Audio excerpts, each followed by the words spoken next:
Hello, this is Matthew Robert Payne, and this is the chapter 6 of my new book, my new memoir, He's Redeeming Love. And this chapter is called My Sexual Awakening. As you know from previous chapters, previous videos, you know that I love to surf, and I found a beach one day that with my dad giving us a lift to the beach. I found a beach one day that had a good break on the beach, and yet few surfers, or a lot less surfers, used to come to the beach.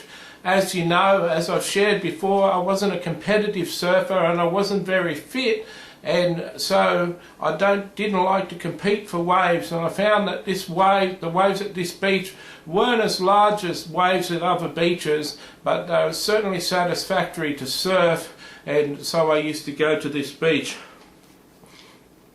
When I would go surfing by myself, when I wasn't with my older brother Rodney, I used to go down to this beach to surf.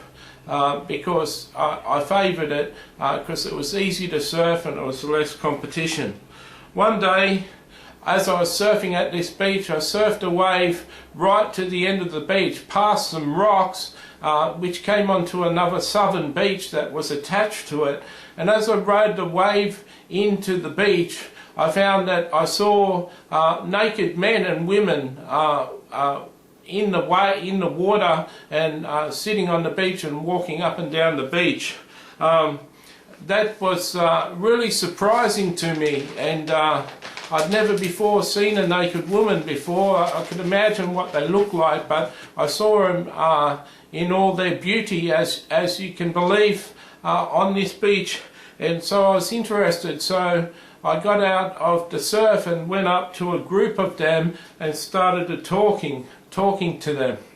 A lady there was somewhat friendly and said to me that they're nudists, and this is how they come to the beach, and they like to have a suntan all over their bodies, and they like to be natural, and so it was a beach that they came to which was allowed to be nudist, and so they just gathered in the beach and went and enjoyed themselves on the beach and sunbathed in the nude. And she encouraged me that no one would think less of me if I took my board shorts off and joined them and talked to them. And so being somewhat encouraged by her, I took my clothes off and sat down and talked to them.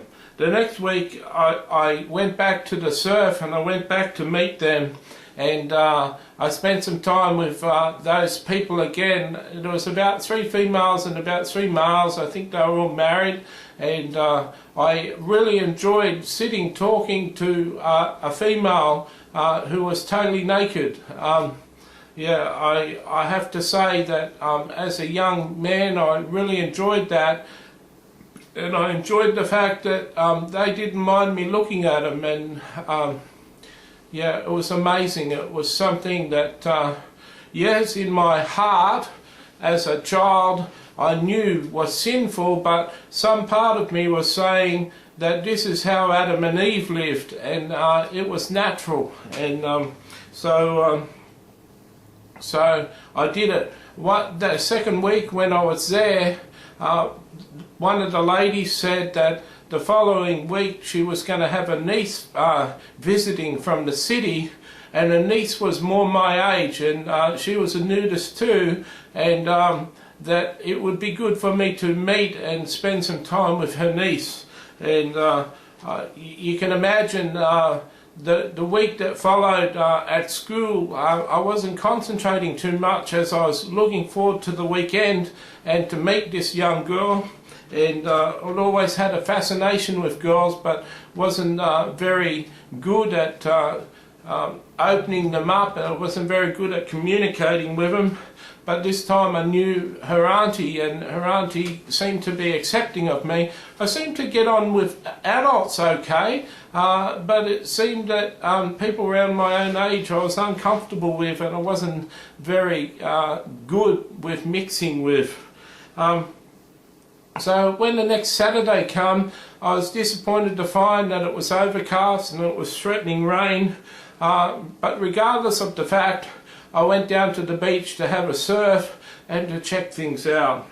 When I got down to the beach, I had a surf, and I went along around midday to the place on the beach, and I found that that the couple weren't there yet, and still I held out hope that the lady would come with her niece, even though it was overcast and it wasn't very warm.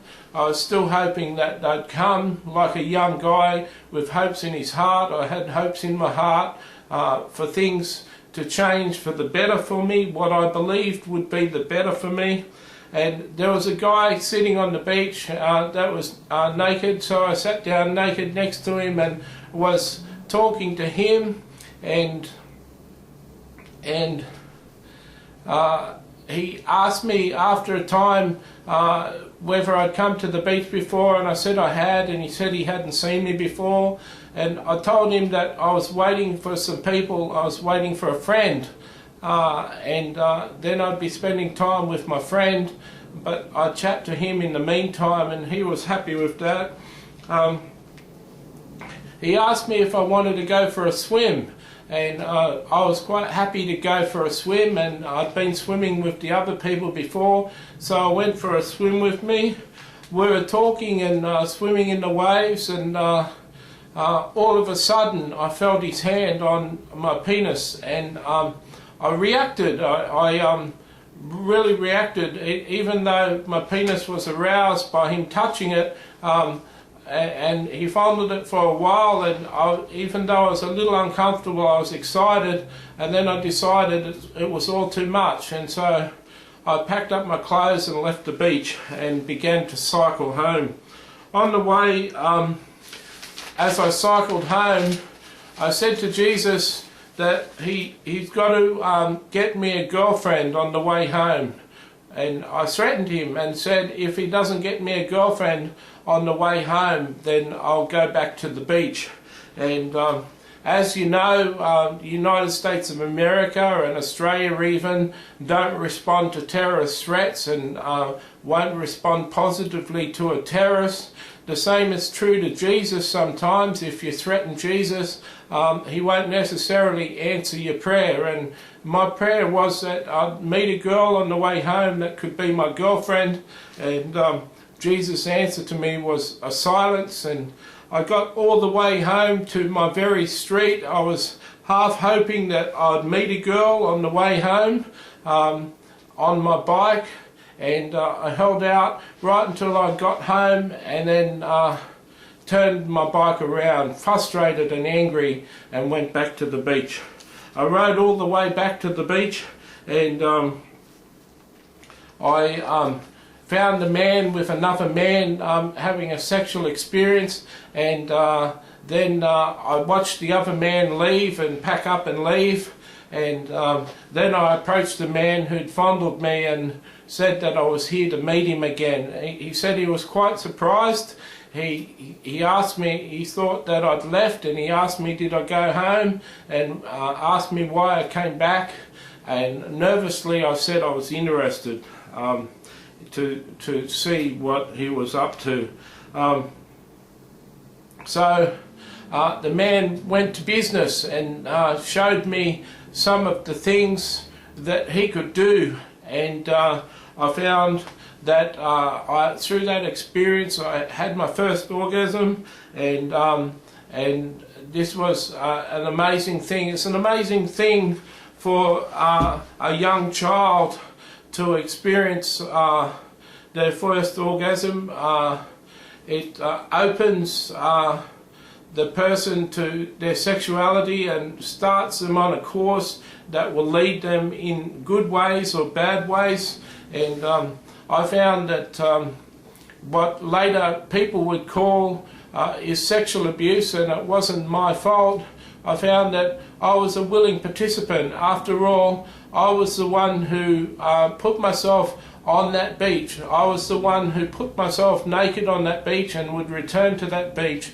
And I was the one who did flee and had the chance to flee, but then threatened Jesus and returned on my own will to go back to the beach and experience that sexual experience with the guy. So loneliness could have contributed to this. The fact that I sometimes was lonely, the fact that I didn't feel loved so much by my father as much as I could feel loved. The fact that sometimes my brother picked on me and called me names, and I felt uncomfortable around my brother Rodney sometimes, and even my younger brother Tony.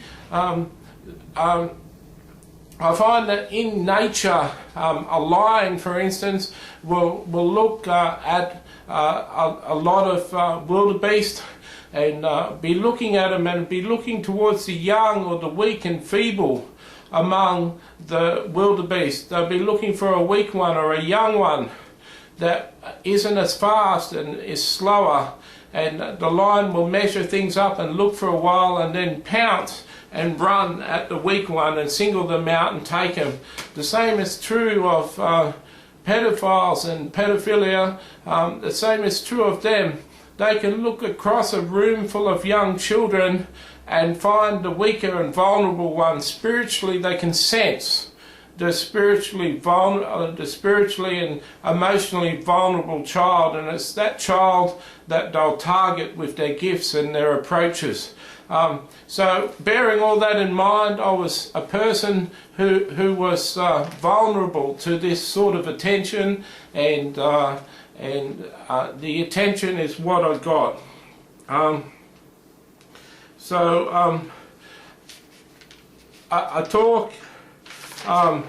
talk in this book very candidly, and all my life I've been a person who is honest and open about this. And I have to admit that what I did and going back to see that guy was no one else's fault. It wasn't my father's fault. It wasn't my brother's fault for picking on me. It was no one else's fault but my own. I willingly did it, and somehow during the process, somehow during the time that he gave me his attentions, I felt really good. And that's the thing about sin, is sin feels really good. That's what makes us such bad sinners sometimes, is because we actually enjoy the sin that we do. And so no one's to blame for this thing that had happened, but my sexual awakening on that beach led to a lifestyle and led to a life that caused me a lot of distress and a lot of hardship. God bless.